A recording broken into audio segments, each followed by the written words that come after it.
arparadio.com की प्रस्तुति इतिहास का अभ्यास। वाचक स्वर अनुज श्रीवास्तव। द्वितीय विश्व युद्ध और कांग्रेसी मंत्रिमंडल का त्याग पत्र।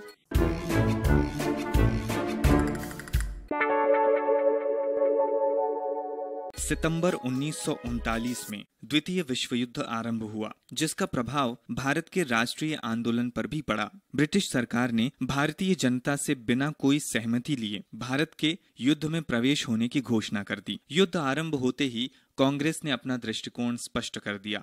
इसने जर्मनी, इटली, जापान आदि फॉस्टिक देशों द्वारा एशिया, अफ्रीका और यूरोप के देशों पर किए गए आक्रमणों की निंदा की। साथ ही आक्रमणों के शिकार हुए देशों की जनता के प्रति सहानुभूति प्रकट की। ब्रिटेन स्वतंत्रता की रक्षा के लिए लड़ने का दावा कर रहा था। उसने भारतीय जनता की स्वतंत्रता छीनकर भारत को युद्ध में सम्मिलित कर लिया था। अतः कांग्रेस कमेटी ने एक प्रस्ताव में कहा, भारतीय जनता की लोकतंत्र एवं स्वतंत्रता के पक्ष में पूरी सहानुभूति है, क्योंकि हाल में एक स्वतंत्र लोकतांत्रिक राज्य की स्थापना के लिए भारत की जनता ने स्वेच्छा से महान बलिदान किया है। पर भारत का एक ऐसे युद्ध से दूर का भी संबंध नहीं हो सकता जो सिद्धांत के रूप में लोकतांत्रिक स्वतंत्रता के लिए लड़ा जा रहा है, पर व्यवहार में स्वयं उससे दूसरे की स्वतंत्रता का हनन हो रहा है। कांग्रेस ने मांग की कि भारत में एक ऐसी भारतीय सरकार की स्थापना की जाए जो केंद्रीय विधानसभा के प्रति उत्तरदायी हो। साथ ही ये भी वचन देने की मांग की कि युद्ध की समाप्ति के बाद भारत को आजाद कर दिया जाए। पर ब्रिटिश शासन ने कांग्रेस की कोई भी मांग स्वीकार नहीं की। फलतः जिन प्रांतों में कांग्रेसी मंत्रिमंडल थे, उन सब ने 1938 में त्याग पत्र दे दिया, क्योंकि ये स्पष्ट हो गया था कि ब्रिटेन अपने साम्राज्यवादी हितों के लिए ये युद्ध लड़ रहा है। व्यक्तिगत सत्याग्रह। यद्यपि ब्रिटिश सरकार का रुख कांग्रेस के प्रति अच्छा नहीं था, फिर भी कांग्रेस कोई ऐसा काम नहीं करना चाहती थी जिससे सरकार की युद्ध के समय मुसीबतें बढ़ जाएं। अतः 1940 में कांग्रेस की सहमति से गांधी जी ने व्यक्तिगत सत्याग्रह आरंभ किया। चुने हुए सत्याग्रही किसी सार्वजनिक स्थान पर युद्ध विरोधी भाषण देकर कानून तोड़ते और स्वयं को गिरफ्तार कराते थे। सत्याग्रह के लिए पहले व्यक्ति के रूप में विनोबा भावे को चुना गया। दूसरे सत्याग्रही नेहरू थे। इन दोनों को गिरफ्तार कर लिया गया। शीघ्र ही व्यक्तिगत सत्याग्रह एक राष्ट्रव्यापी आंदोलन बन गया। 6 महीनों के भीतर लगभग 25,000 व्यक्ति गिरफ्तार करके जेल भेज दिए गए। सरकार का दमन भी जारी था, पर सत्याग्रह आंदोलन दृढ़ता के साथ चलता रहा। इसी समय जर्मनी ने सोवियत रूस पर आक्रमण कर दिया। जापान ने अमेरिका के एक नौसैनिक अड्डे पर आक्रमण कर उसे नष्ट कर दिया। फलतः अब विश्व युद्ध विध्वंसक रूप से शुरू हो गया। जापानी सैनिक भारत की पूर्वी सीमा पार संगीन ताने खड़े थे। सांप्रदायिक वैमनस्य एवं पृथकतावादी भावनाओं का जन्म। मुस्लिम लीग और कांग्रेस में सहयोग अधिक दिनों तक नहीं रह सका। 1938 के बाद कई कारणों से मुसलमानों के मन में एक नया विचार पैदा हुआ। 2 राष्ट्रों का सिद्धांत मुस्लिम लीग का सिद्धांत बन गया। उसने कहना शुरू किया कि भारत में हिंदू और मुसलमान 2 अलग अलग राष्ट्र हैं, अतः दोनों का एक साथ मिलकर रहना संभव नहीं है। 2 राष्ट्रों के सिद्धांत के प्रतिपादक मोहम्मद अली जिन्ना ने दावा किया कि मुसलमानों की एकमात्र संस्था मुस्लिम लीग है। उनके अनुसार कांग्रेस केवल हिंदुओं की संस्था थी। 1940 में मुस्लिम लीग द्वारा भारत के विभाजन का प्रस्ताव लाया गया। जिन प्रांतों में मुसलमानों को बहुमत प्राप्त था, उन्हें भारत से अलग कर एक नए देश पाकिस्तान के गठन की मांग होने लगी। अधिकांश मुसलमानों ने अलग राज्य बनाने की मांग का घोर विरोध किया। मौलाना अबुल कलाम आजाद जैसे अनेक राष्ट्रीय नेता थे जिन्होंने राष्ट्रीय आंदोलन में सक्रिय रूप से भाग लिया था। उन्होंने कहा कि पाकिस्तान की मांग राष्ट्रीयता की भावना के विरुद्ध है तथा मुसलमानों के हित में नहीं है। खुदाई खिदमतगार नामक संगठन के सम्मानित नेता अब्दुल गफ्फार खान, जो सरहदी गांधी के नाम से प्रसिद्ध थे, उन्होंने भी मुसलमान लीग की मांग का विरोध किया। इस तरह बलूचिस्तान की वतन पार्टी, ऑल इंडिया मोमिन कॉन्फ्रेंस, अहरार पार्टी आदि संगठनों ने मुसलमान लीग मुस्लिम लीग की मांग के विरुद्ध आवाज उठाई, पर मुस्लिम लीग ब्रिटिश शासन से प्रोत्साहन पाकर अपनी मांग पर डटी रही। युद्ध की नाजुक स्थिति और क्रिप्स योजना। कांग्रेस ने युद्ध में ब्रिटिश शासन को सहायता नहीं देने का प्रस्ताव पास किया। इधर मुस्लिम लीग बहुसंख्यक मुस्लिम प्रांतों को भारत से अलग करने और पाकिस्तान नामक एक स्वतंत्र राष्ट्र स्थापित करने की मांग कर रही थी। दूसरी तरफ ब्रिटिश सरकार बुरी तरह युद्ध में फंसी थी और युद्ध का रूप भयंकर होता जा रहा था। ऐसी स्थिति में भारतीयों का सहयोग लेना अनिवार्य हो गया। अतः ब्रिटिश मंत्रिमंडल का एक प्रस्ताव लेकर स्टैमफोर्ड क्रिप्स को भारतीय नेताओं से बातचीत करने के लिए मार्च 1942 में दिल्ली भेजा गया। उस प्रस्ताव में 2 योजनाएं थीं। पहला, भारतीय राष्ट्रीय आंदोलन अंतिम चरण 1937 से 1947। दूरकालीन योजना जो युद्ध के बाद कार्यान्वित की जाने वाली थी। इसके अनुसार एक संविधान सभा बनाई जाएगी जिसके अधिकांश सदस्य प्रांतों के विधानमंडलों द्वारा और कुछ सदस्य देशी राज्यों के नरेशों के द्वारा चुने जाते हैं। वो भारत का संविधान तैयार करती, किंतु उस संविधान को मानना या न मानना प्रांतों की मर्जी पर निर्भर करता। तत्कालीन योजना। इसके अनुसार केंद्र में अस्थायी सरकार की स्थापना होनी थी। योजना के अनुसार केंद्रीय शासन के सभी विभागों पर ब्रिटिश सरकार का ही अधिकार होता। कांग्रेस और मुस्लिम लीग दोनों ने ये प्रस्ताव अस्वीकार कर दिया।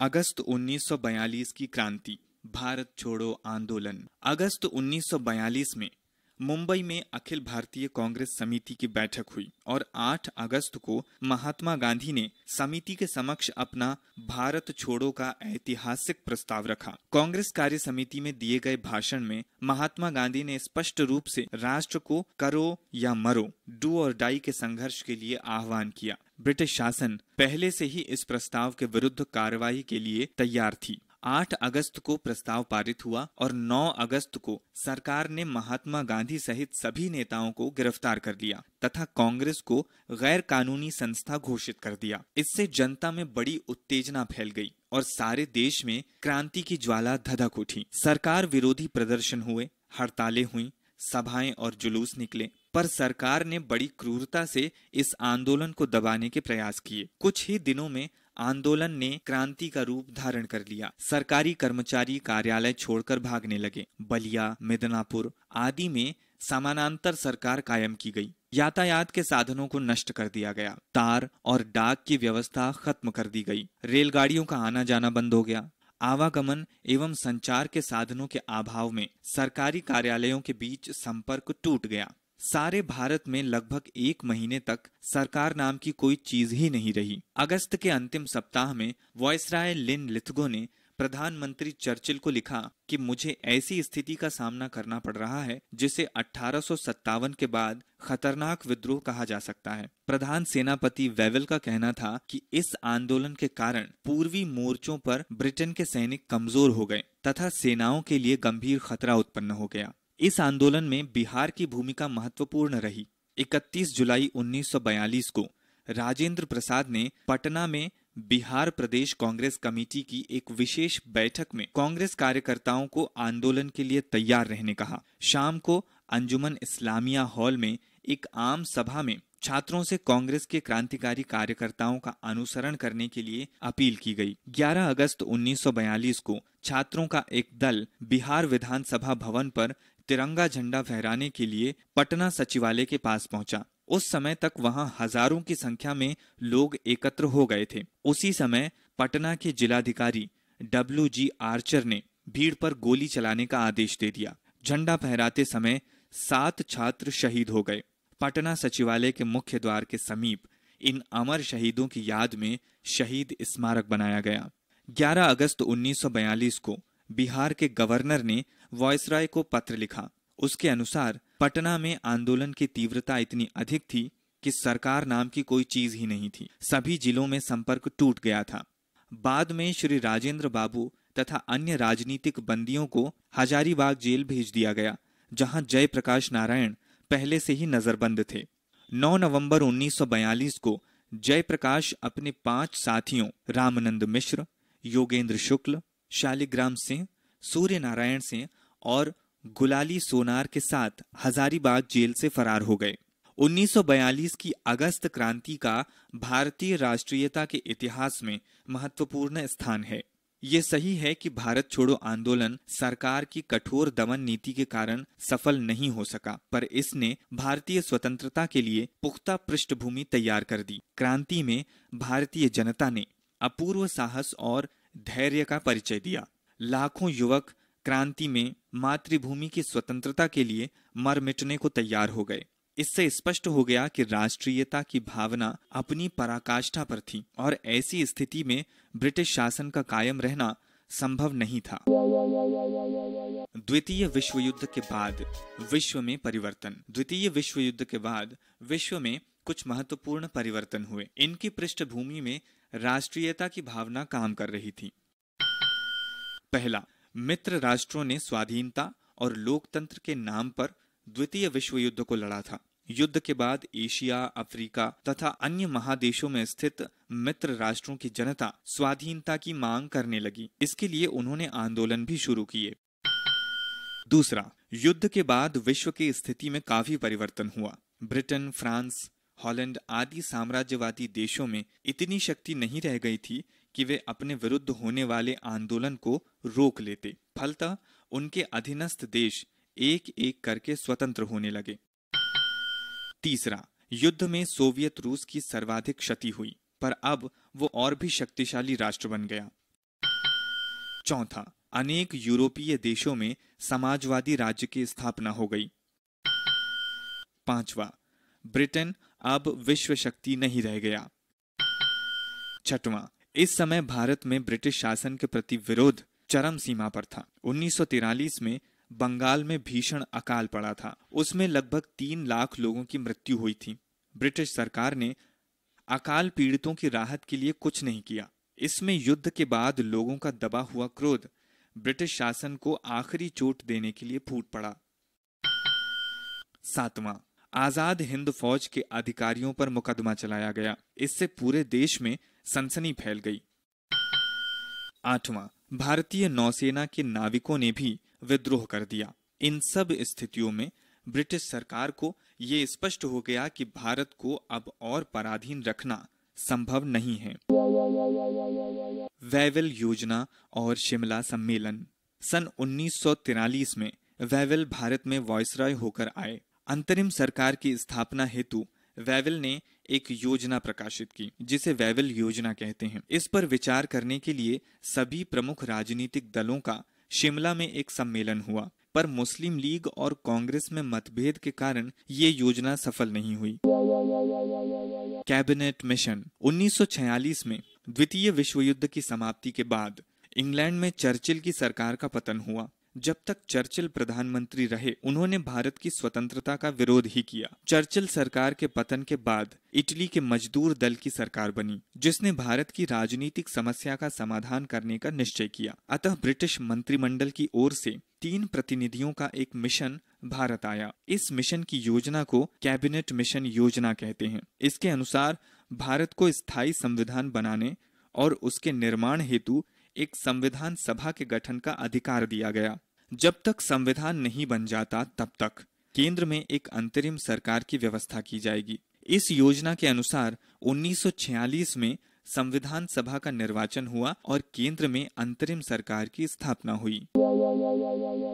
आजाद हिंद फौज और सैनिकों का विद्रोह। आजाद हिंद फौज। सुभाष चंद्र बोस के विचार गांधी जी से पूरी तरह नहीं मिलते थे। उनका अंग्रेजों की भलमनसाहट पर भरोसा नहीं था। गांधी जी के विरोध के बावजूद 1939 में वे कांग्रेस के सभापति दोबारा चुने गए थे, पर कांग्रेसियों के विरोध के कारण उन्होंने कांग्रेस छोड़कर फॉरवर्ड ब्लॉक की स्थापना की। जिस समय भारत में 1942 का आंदोलन चल रहा था, उस समय विदेशों में भारत से अंग्रेजों को बलपूर्वक भगाने के लिए एक संगठन बना रहे थे। इस संगठन के नेता थे नेताजी सुभाष चंद्र बोस, जो ब्रिटिश सरकार की नजरबंदी से छिपकर भागे थे। सुभाष चंद्र बोस काबुल होते हुए जर्मनी पहुंचे और वहां से जापान के बाद सिंगापुर पहुंचे। भारत से 1915 में फरार होकर प्रसिद्ध क्रांतिकारी रास बिहारी बोस जापान चले गए थे। वहां उन्होंने इंडियन इंडिपेंडेंस लीग की स्थापना की। दक्षिण पूर्व एशिया में ब्रिटेन को हराकर जापानियों ने बहुत से भारतीय सैनिकों को बंदी बना लिया था। उन सैनिकों को साथ लेकर आजाद हिंद फौज का गठन किया गया। सुभाष चंद्र बोस ने इंडियन इंडिपेंडेंस लीग का नेतृत्व स्वयं संभाला तथा आजाद हिंद फौज का पुनर्गठन किया। सैनिकों के बीच वे नेताजी के नाम से प्रसिद्ध हुए। आजाद हिंद फौज के पुनर्गठन का एकमात्र उद्देश्य था भारत को ब्रिटिश शासन से मुक्त कराना। उन्होंने नारा दिया, तुम मुझे खून दो, मैं तुम्हें आजादी दूंगा।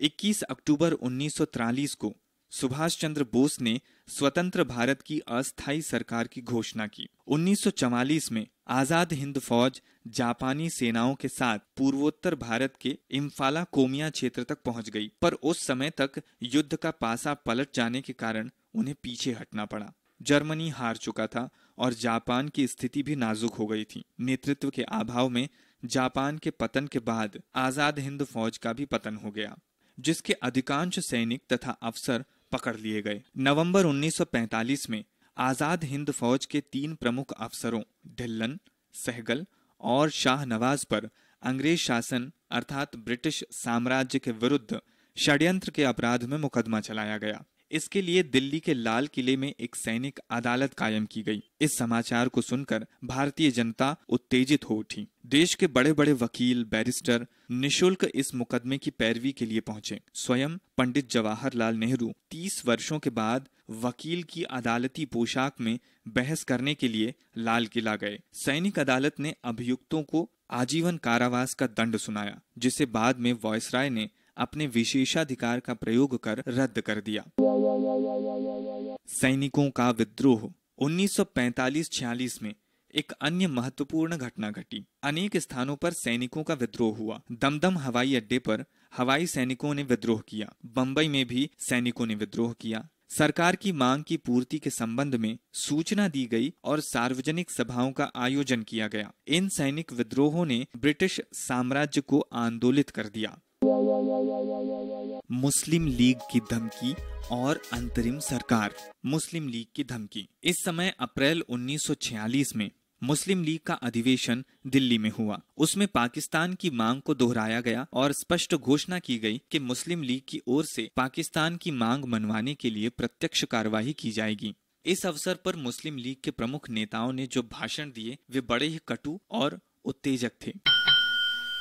अंतरिम सरकार। कैबिनेट मिशन की योजना के अनुसार 1946 में संविधान का निर्वाचन हुआ और उसमें बहुसंख्यक रूप से कांग्रेसी सदस्य चुने गए। 12 अगस्त को लॉर्ड वेवेल ने पंडित नेहरू को अस्थायी सरकार बनाने के लिए आमंत्रित किया, जिसमें बाद में मुस्लिम लीग के सदस्य भी शामिल हुए। पर लीग के सदस्य अस्थायी सरकार के कार्यों में सहायता करने के बजाय अड़ंगा खड़ा करने लगे।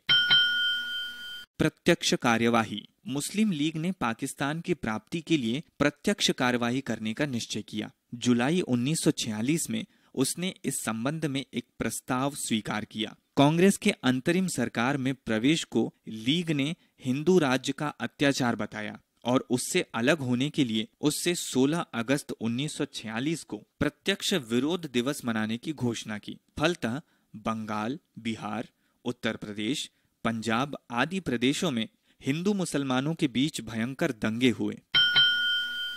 एटली की घोषणा। संकटपूर्ण एवं दुर्भाग्यपूर्ण स्थिति में ब्रिटिश प्रधानमंत्री लॉर्ड एटली ने 20 फरवरी 1947 को ये घोषणा की कि ब्रिटिश सरकार जून 1948 तक भारतीयों के हाथ सत्ता हस्तांतरित कर देगी, चाहे भारतीय राजनीतिक दलों में समझौता हो या न हो। लॉर्ड एटली मजदूर पार्टी के नेता थे।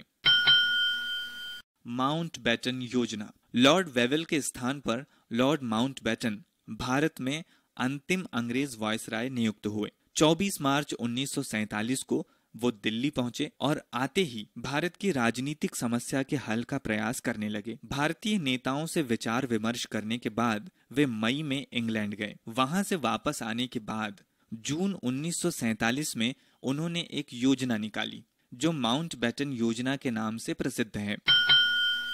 भारत की स्वतंत्रता और विभाजन। लॉर्ड माउंटबेटन 24 मार्च 1947 को लॉर्ड वेवेल के स्थान पर गवर्नर जनरल बने। उन्होंने जब भारत की स्थिति को देखा तो जून 1948 तक इंतजार करना ठीक नहीं समझा। उन्होंने 3 जून 1947 को भारत की 2 स्वतंत्र प्रभुत्व संपन्न राज्यों भारत तथा पाकिस्तान में विभाजित करने की अपनी योजना घोषित की। कांग्रेस सांप्रदायिकता के आधार पर भारत का विभाजन कदापि स्वीकार नहीं करती। जिन्ना ने स्पष्ट कर दिया था कि वे मुसलमानों के लिए स्वतंत्र पाकिस्तान से कम कुछ भी स्वीकार नहीं करेंगे। अतः कांग्रेस को इस योजना को स्वीकारना पड़ा। माउंटबेटन योजना की घोषणा के बाद दंगों ने और भी विकराल रूप ले लिया। मुस्लिम लीग द्वारा कटुता फैलाने के खतरनाक परिणाम हुए। जनता को क्रूरता और पशुता का शिकार होना पड़ा। लगभग 5 लाख लोग मारे गए और करोड़ों बेघर हो गए। महात्मा गांधी ने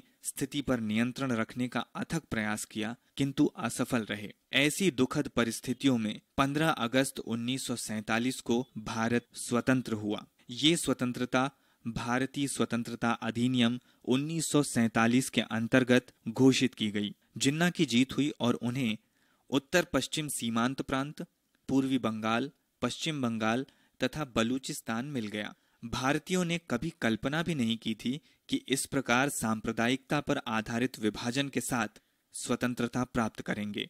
भारत जब स्वतंत्र हुआ उस समय महात्मा गांधी कलकत्ता में थे। वहां वे मुसलमानों और हिंदुओं में मित्रता प्रेम स्थापित करने में व्यस्त थे। जब पश्चिम बंगाल के मंत्री महात्मा गांधी से मिले तो महात्मा गांधी जी ने उनसे कहा, नम्र बनो, सत्ता से सावधान रहो, सत्ता भ्रष्ट कर देगी। याद रखो कि तुम अपने पद पर गरीब भारत के गांवों की सेवा करने के लिए हो। जब गांधी जी 30 जनवरी 1948 को दिल्ली की एक प्रार्थना सभा में भाग लेने के लिए जा रहे थे, तभी नाथूराम गोडसे ने उनकी हत्या कर दी। इससे समाज में शांति और सौहार्द लाने के उनके प्रयासों का अचानक और दुखद अंत हो गया। माउंटबेटन योजना की मुख्य बातें। पहला, ब्रिटिश सरकार की ये इच्छा है कि वो शीघ्र ही भारत का प्रशासन किसी ऐसी सरकार को सौंप दे जिसका निर्माण जनता की इच्छा से हुआ हो। दूसरा, संविधान सभा के कार्यों में किसी प्रकार की बाधा उत्पन्न न हो।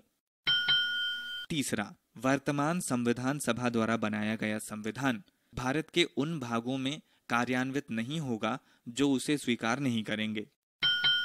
चौथा, उन प्रांतों को जो भारत में शामिल होना नहीं चाहते आत्मनिर्णय का अधिकार होगा। पांचवा, देशी राज्यों के संबंध में मंत्रिमंडलीय योजना लागू होगी।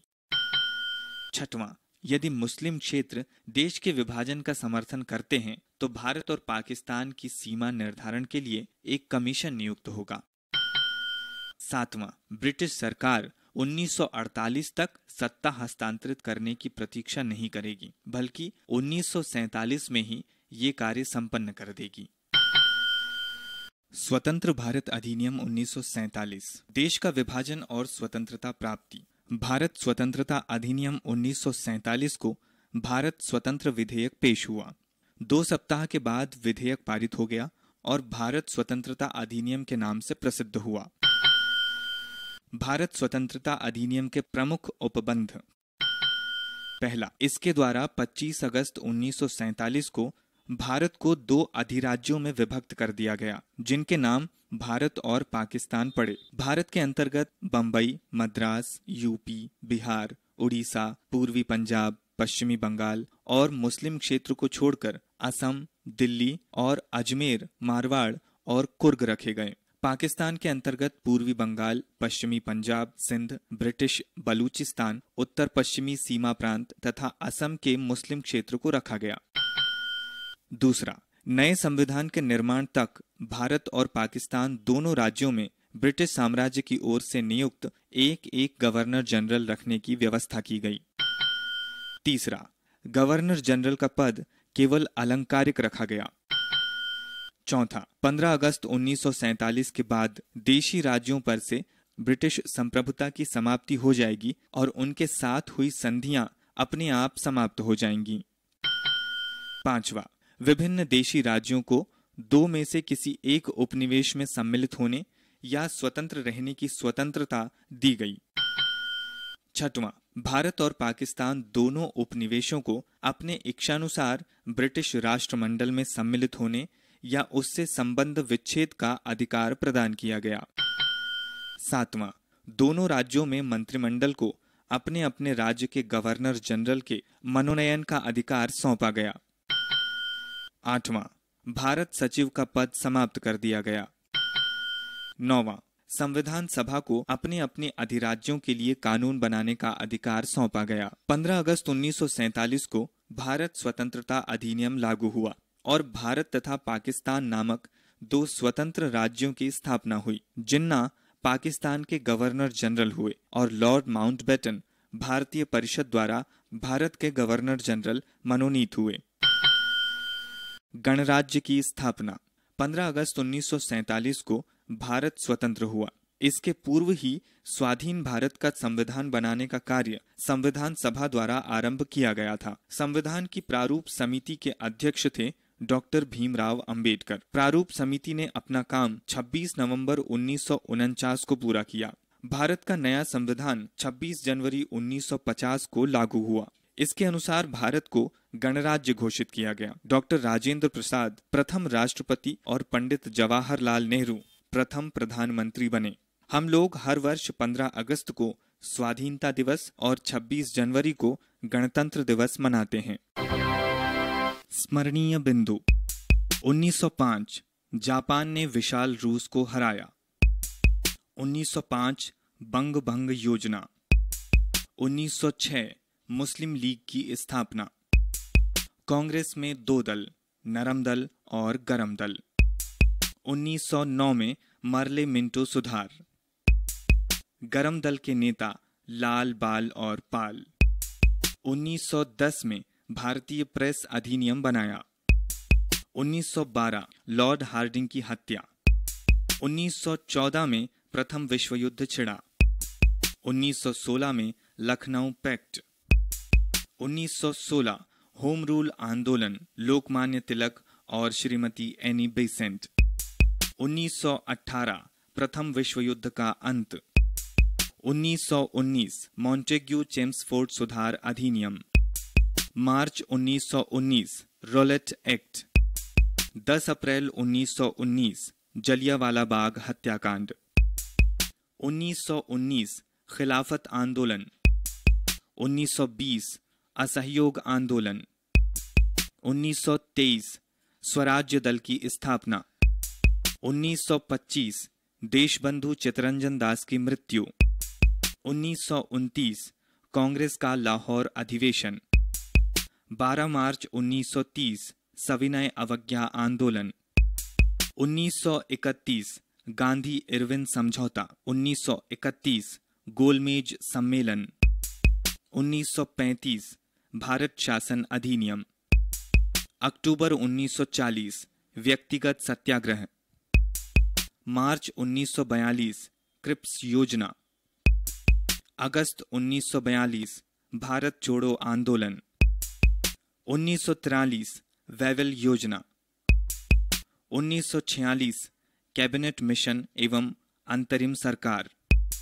जून 1947 माउंटबेटन योजना। 15 अगस्त 1947 भारत का विभाजन एवं स्वतंत्रता। arparedio.com की प्रस्तुति इतिहास का अभ्यास।